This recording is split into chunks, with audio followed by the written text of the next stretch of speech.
Imagine a world where the boy who lived wore emerald green instead of scarlet, where his closest allies weren't Ron and Hermione, but Draco Malfoy and the cunning minds of Slytherin. What if, on that fateful day in the Great Hall, the Sorting Hat whispered a different destiny into Harry Potter's ear? Would he have become a different person?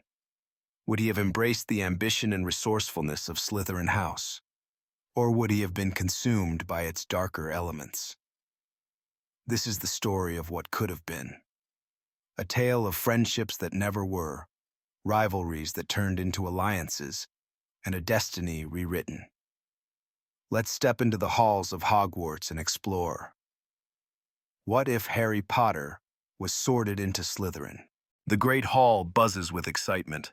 The enchanted ceiling flickers with a stormy sky, mirroring the emotions within Harry's chest. He's already feeling out of place, a stranger in a world he barely understands. Then comes the moment. The Sorting Hat is placed on his head, and the ancient voice speaks. Difficult, very difficult. Plenty of courage, I see. Not a bad mind either, and a thirst to prove yourself. Yes, indeed. But where to put you?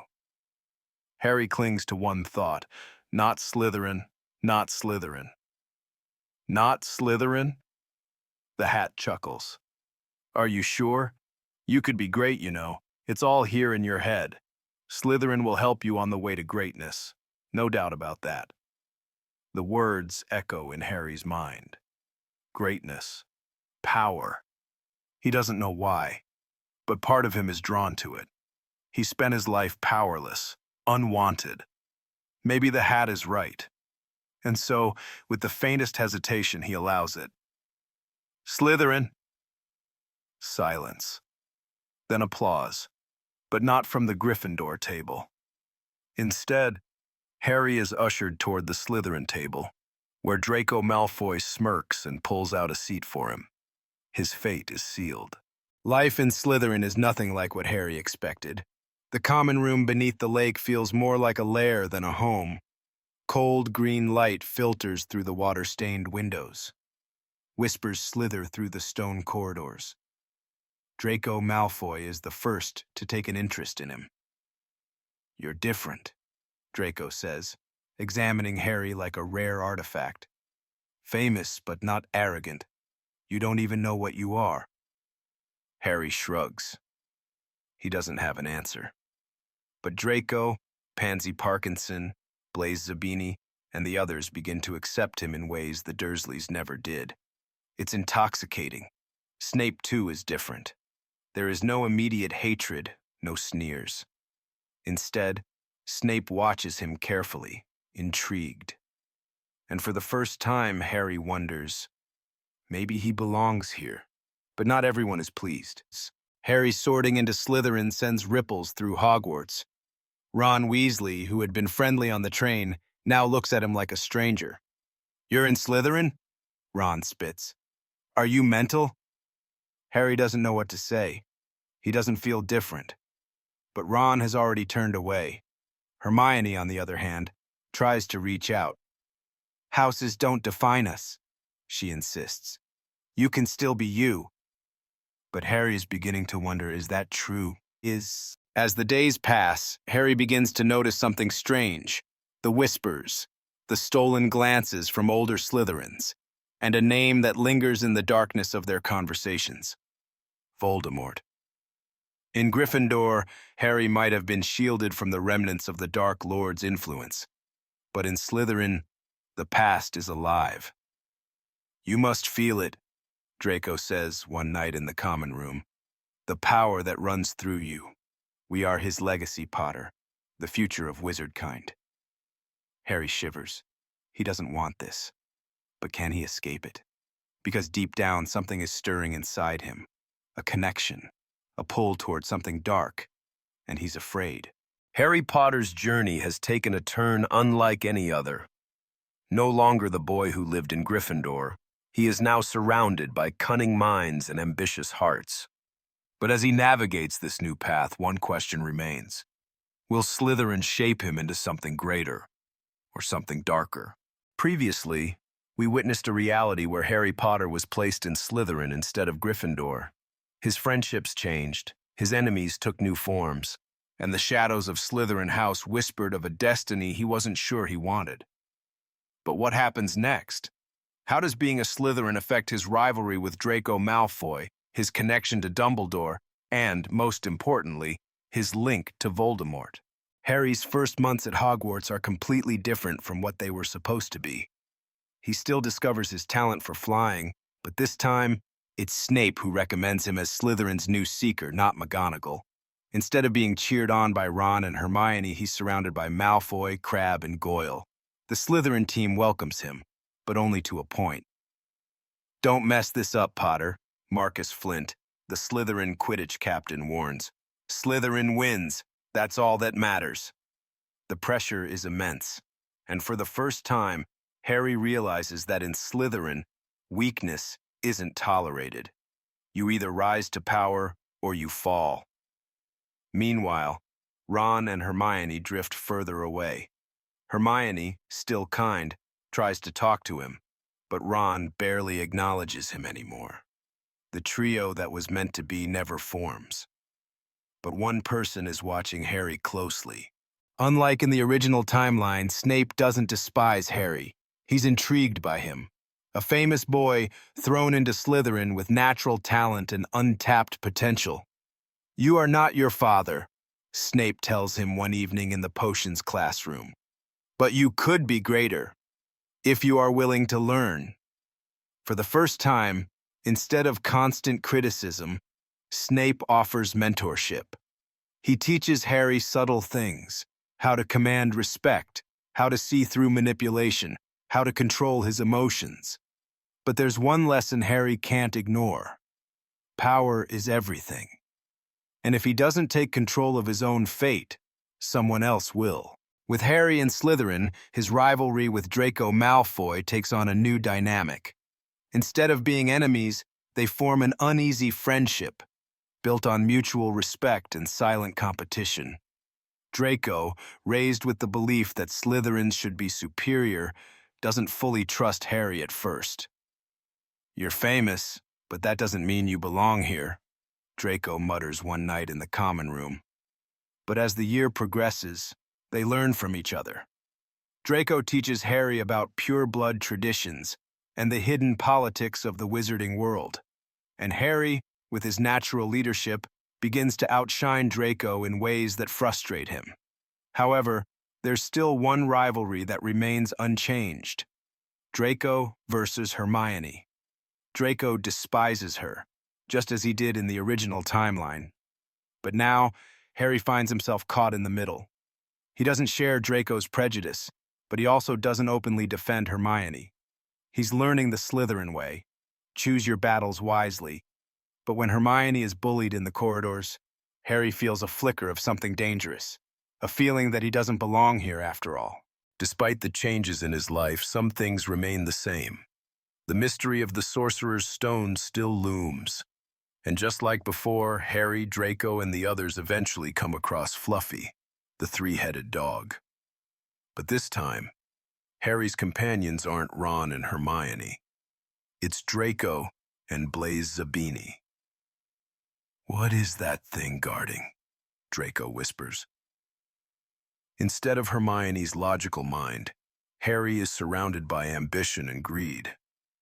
Where Ron would have been terrified, Draco is intrigued. "If it's important enough to be guarded like this," Blaise murmurs, "it's important enough to steal." For the first time, Harry realizes the danger of his new housemates. They don't want to stop someone from taking the stone. They want it for themselves. And for the first time, Harry has to ask himself, if I stay in Slytherin, how long before I become just like them? As the school year unfolds, Harry still ends up facing Professor Quirrell and Voldemort. But this time, things play out differently. Quirrell recognizes Harry as a Slytherin. You could be great, you know," Quirrell whispers, almost in awe. "You have the ambition, the power." And then Voldemort himself speaks. "Join me, Harry.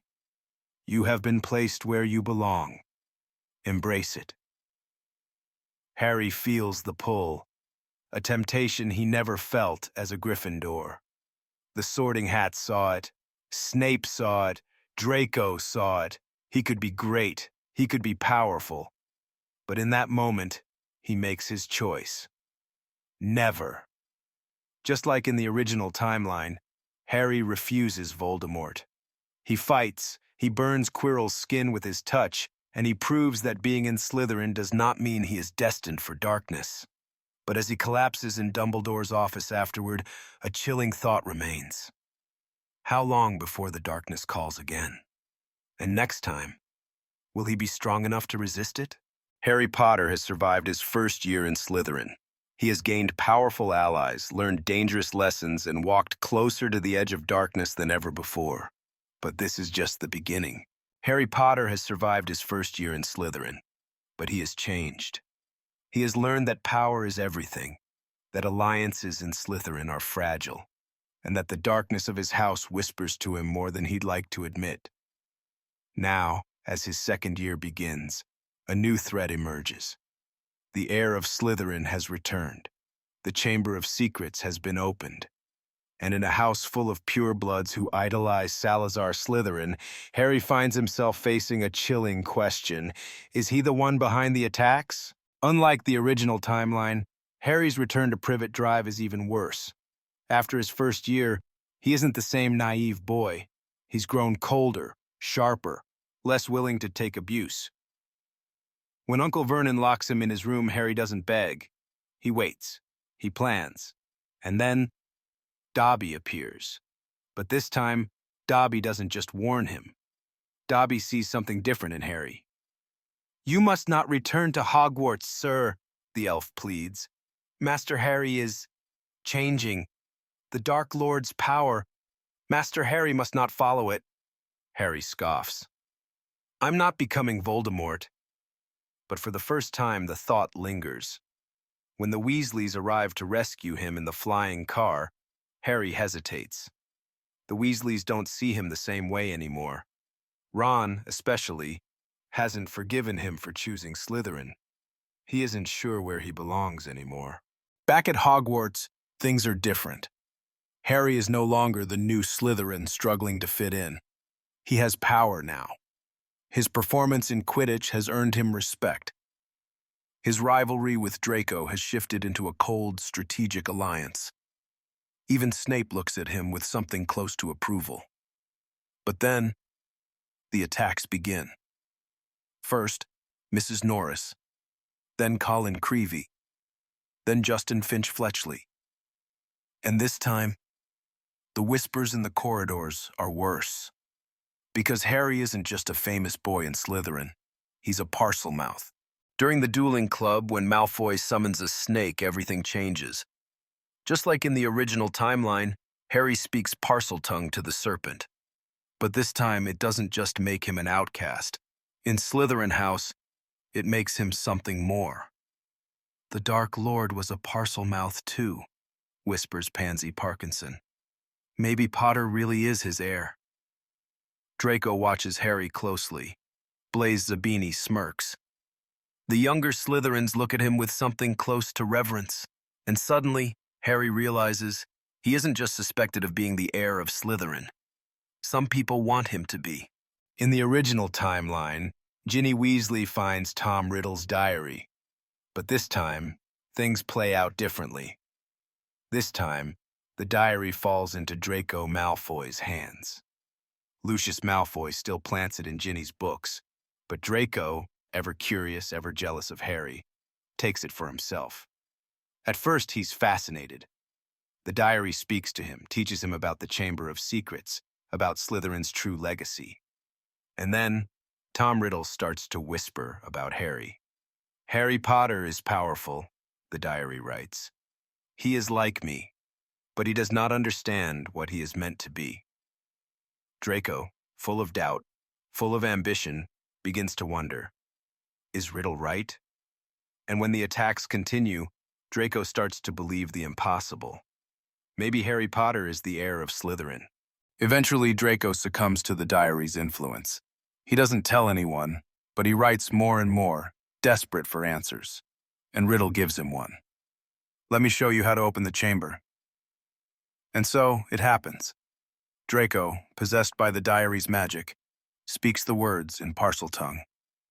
The entrance opens. The basilisk is unleashed. But Draco is not strong enough to control it. The diary drains him. It uses him just as it once used Ginny in the original timeline.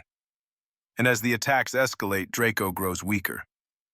And that's when Harry finds out the truth. Harry follows the clues just like in the original timeline, but this time when he enters the chamber, it isn't Ginny lying on the floor. It's Draco. And standing over him, emerging from the diary, is Tom Riddle himself. "You finally see, don't you?" Riddle sneers. "You were meant to be more, but you resist it. You cling to your mother's blood, your father's name, when you could be great." Harry clenches his fists. He isn't like Riddle. He won't be. And then the basilisk attacks. The battle unfolds much like before. Fawkes arrives, the sword of Gryffindor appears, a reminder that deep down, Harry's soul is not truly Slytherin. He kills the basilisk. He destroys the diary. But when Draco wakes up, there's something different in his eyes. Something broken. Because unlike Ginny, Draco remembers everything. He knows what he did. And now he fears Harry more than ever. The Chamber of Secrets is sealed once again. Tom Riddle is defeated. Draco Malfoy has been saved. But the damage is done. Draco will never look at Harry the same way. The other Slytherins now whisper even more about his power. And worst of all, Harry himself is beginning to wonder if Tom Riddle was right. Because deep down, he liked the feeling of power. And that is far more dangerous than any basilisk. Harry Potter has escaped the Chamber of Secrets, but next year, Azkaban will fall. Sirius Black is coming. And in this timeline, the truth about Harry's past will be more complicated than ever. Harry Potter has survived his second year in Slytherin, but something has changed. He isn't just the boy who lived. He is feared, respected, and whispered about in the corridors. The events in the Chamber of Secrets have left a mark on him. Now, in his third year, Azkaban has been breached. Sirius Black has escaped. And unlike the original timeline, Harry's loyalties are not so clear-cut. Because in this version of the story, what if Harry believed Sirius Black really was his greatest enemy? Harry returns to the Dursleys for another miserable summer, but this time something is different. He isn't just bitter about his life, he's restless. The diary, the chamber, the power Riddle spoke of, it still lingers in his mind. Then he overhears a conversation about Sirius Black. "Escaped from Azkaban, that one," Uncle Vernon mutters, watching the news. "Killed 13 people in broad daylight. They say he's after that Potter boy." And for the first time, Harry feels something strange.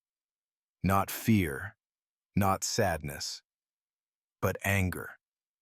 Because unlike in the original timeline, where Harry idolized his father, this version of Harry has grown up in Slytherin. He doesn't automatically trust what people tell him. If Sirius was his father's best friend, why did he betray him? Harry's arrival at Hogwarts is colder than usual, literally. The Dementors guarding the school are drawn to him in a way they aren't to others. He hears screams, his mother's voice. But unlike the original timeline, Harry doesn't tell anyone. In Slytherin, showing weakness is dangerous. Draco Malfoy notices, of course. He smirks, makes his usual jabs. But deep down, there's still something unsettled between them after the Chamber of Secrets. Draco is different now, more wary, more cautious around Harry. And for the first time, he isn't entirely sure he wants to provoke him. Professor Lupin arrives, just like in the original timeline, but his relationship with Harry is different. Lupin still teaches him the Patronus charm, but this time, Harry resents him. "You knew my father," Harry says coldly, "and you knew Black, and you let him betray them." Lupin tries to explain, but Harry doesn't trust him. In this version of the story, Harry has learned to rely on himself, on power, on knowledge, on keeping his emotions locked away, and Lupin sees it. "You remind me of someone," Lupin murmurs one day. "Not your father. Someone else." Harry doesn't ask who, but he suspects he already knows. Tensions between Harry and Snape have always been complicated, but this year, it reaches a breaking point. Snape despises Harry for his connection to James Potter, but he also sees the ambition, the ruthlessness that Slytherin has instilled in him. And when the Marauder's map is confiscated, Snape isn't just angry, he's worried.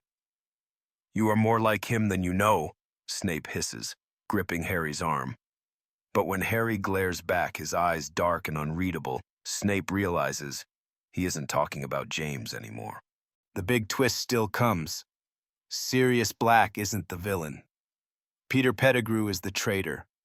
But this time, when Harry finds out the truth, he doesn't forgive so easily. "You still left me," Harry says, staring at Sirius. "For 12 years. You knew I was suffering, and you did nothing." Sirius is desperate to make amends, but this version of Harry is colder, less willing to trust. And when Snape bursts in, ready to turn Sirius over to the Dementors, Harry hesitates. Not because he trusts Sirius, but because for the first time he has the power to choose who lives and who dies. The time turner is still used, Peter still escapes, but when it's all over, something has changed. Sirius Black still offers Harry a home, but Harry refuses. "I don't need your pity," he says. "I've survived this long without you." Sirius is heartbroken. He thought he'd be gaining a son, but instead, he's staring at a boy who has already decided he doesn't need him.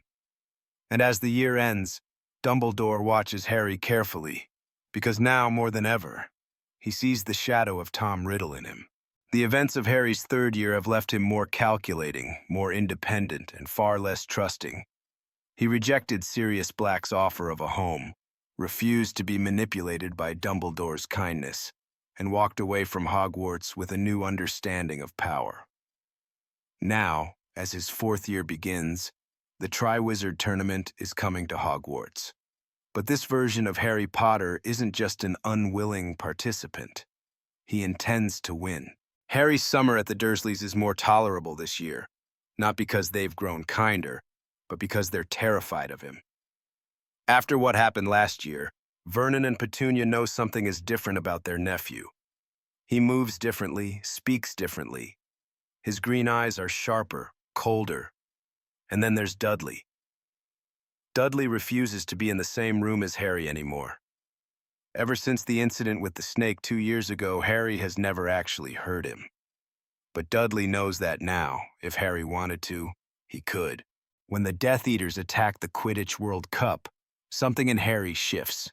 He watches the chaos, the fire, the screaming muggles, the dark mark in the sky, and he realizes this is the world he has been forced to live in.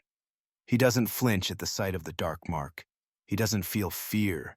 He feels recognition. For the first time, he truly understands what Voldemort's followers are capable of. And a whisper of a thought crosses his mind. If they can do this, what could I do? When Harry's name is pulled from the goblet, his reaction is different. In the original timeline, Harry was shocked, afraid, outraged. But this version of Harry simply smiles. Because whether it was a trap or not, this is an opportunity. The entire wizarding world will be watching, and he intends to make them see him not as a victim, but as a force to be reckoned with. The moment Harry is forced into the tournament, the other champions react differently to him. Cedric Diggory doesn't view Harry as an underdog. He sees something unsettling in Harry, something sharp and relentless. He respects him, but he does not underestimate him. Fleur Delacour doesn't dismiss him as a child. When she looks at Harry, she doesn't see a scared little boy. She sees someone dangerous. Victor Krum watches Harry closely. Krum has seen ambition before. He knows what it looks like. And in Harry's eyes, he recognizes a hunger for something greater. In the original timeline, Harry barely survived this task. He relied on his broomstick and sheer luck. But this version of Harry, he studies the dragons beforehand. He doesn't just plan for a quick escape. He studies their weaknesses. When he faces the Hungarian horntail, he doesn't run. Instead, he meets its eyes. Legilimency is something he has never been trained in, but in this moment, he feels something. a connection, a flicker of control. And for one single, terrifying moment, the dragon hesitates. The judges don't know what to make of it. The audience watches in stunned silence as Harry walks past the dragon without even summoning his broom, and he takes the golden egg without a single scratch. Rita Skeeter's article about Harry is different this time. She doesn't paint him as a poor, helpless boy. She paints him as a rising, dark force. Harry Potter has been seen whispering with Slytherins, using unheard-of magic and surviving dangers that should have killed him. The boy who lived, or the boy who is becoming something else. For the first time, Harry realizes how the world sees him, and he doesn't bother correcting them. Harry doesn't fumble his way through the Yule Ball. He doesn't struggle to find a date. Instead, he asks Daphne Greengrass. She's pure blood, intelligent, and one of the few Slytherins who respects him rather than fears him. They are not in love. They are not romantically interested in each other. But together, they make a statement. When they walk into the Yule Ball, heads turn. Because this is not Harry Potter, the awkward Gryffindor. This is Harry Potter, the Slytherin. And for the first time, people start wondering, which side will he choose? The second task is different. In the original timeline, Harry nearly drowns trying to save everyone. But this version of Harry, he understands the rules. He doesn't waste time trying to be a hero. He doesn't risk his life unnecessarily. He gets in, rescues his hostage, and gets out. Because he knows something now. In this world, being the hero gets you killed, and Harry Potter does not intend to die. The maze is where everything changes. Harry is not stumbling through the dark. He is hunting. Every obstacle, every creature, every enchantment, he overcomes them not with luck but with skill. When he reaches the Triwizard Cup, he does not hesitate. But when he touches it, everything goes wrong. He is pulled into the graveyard, just like before. And there, Voldemort returns. But this time, when Voldemort looks into Harry's eyes, he does not see fear. He sees something else. Something dangerous. Something familiar. And for the first time in his entire life, Voldemort wonders if he is looking at his true heir. Harry escapes the graveyard. He brings Cedric's body back, but he does not cry. He does not scream. He does not beg Dumbledore for comfort. Instead, he stands before the entire Great Hall, covered in blood, silent, and unbroken. And as Dumbledore speaks about Voldemort's return, Harry doesn't look at him. He looks past him, because now he understands. The world isn't divided into good and evil. It's divided into the powerful and the weak. And Harry Potter has already decided which one he will be. Harry, now fully embracing his Slytherin instincts, stumbles upon a worn-out potions textbook marked with cryptic yet brilliant notes. The book's owner, the half-blood prince, turns out to be someone who shares a similar mindset, cunning, strategic, and powerful. The spells and potions within push Harry further down a path of mastering dark, practical magic. Unlike his Gryffindor counterpart in the original timeline, this Slytherin Harry doesn't blindly trust Dumbledore. Instead, he sees Snape as an opportunity, a man who understands both Voldemort's methods and the power of hidden knowledge. Dumbledore attempts to keep Harry on his side, revealing snippets of Voldemort's past. However, Slytherin Harry doesn't accept information blindly. He questions Dumbledore's motives, challenging why he never shared this earlier. Rather than meekly following orders, Harry starts his own research into Horcruxes, suspecting Dumbledore has ulterior motives. He enlists Draco Malfoy, whose struggle with his assassination mission makes him vulnerable. Harry offers Malfoy protection, but only in return for information about the Death Eaters and Voldemort's plans. Instead of forming just a rebellious student army like Dumbledore's army, Harry creates a faction within Hogwarts, one that includes Slytherins, cunning Ravenclaws, and even a few ambitious Gryffindors. He calls it the Serpent's Order, and its purpose is not just to fight Voldemort, but to ensure that no single wizard ever gains unchecked power again. This group doesn't just train in defensive spells, they learn offensive magic, interrogation tactics, and covert operations. They work in secret, using hidden passages, polyjuice potions, and even the Room of Requirement as their base. Instead of relying solely on Dumbledore, Harry independently confirms the existence of Horcruxes by analyzing Voldemort's past. He deduces that Hogwarts itself must contain one, and when he finds the diadem of Ravenclaw, he doesn't destroy it immediately. Unlike his Gryffindor self, Slytherin Harry studies the Horcrux first, attempting to harness its magic. He sees the potential, not just to destroy Voldemort, but to use it against him. However, this ambition comes at a cost. The dark magic within tempts him, whispering about power beyond mortality. When Malfoy hesitates to kill Dumbledore, Harry doesn't waste time. He disarms Dumbledore himself, claiming the Elder Wand. But rather than allowing Snape to kill the headmaster, Harry forces Snape into an oath, one that ensures Snape's loyalty belongs to him, not Voldemort. As Dumbledore falls, Harry doesn't mourn. He sees this as the final push he needed to become a force that neither side can ignore.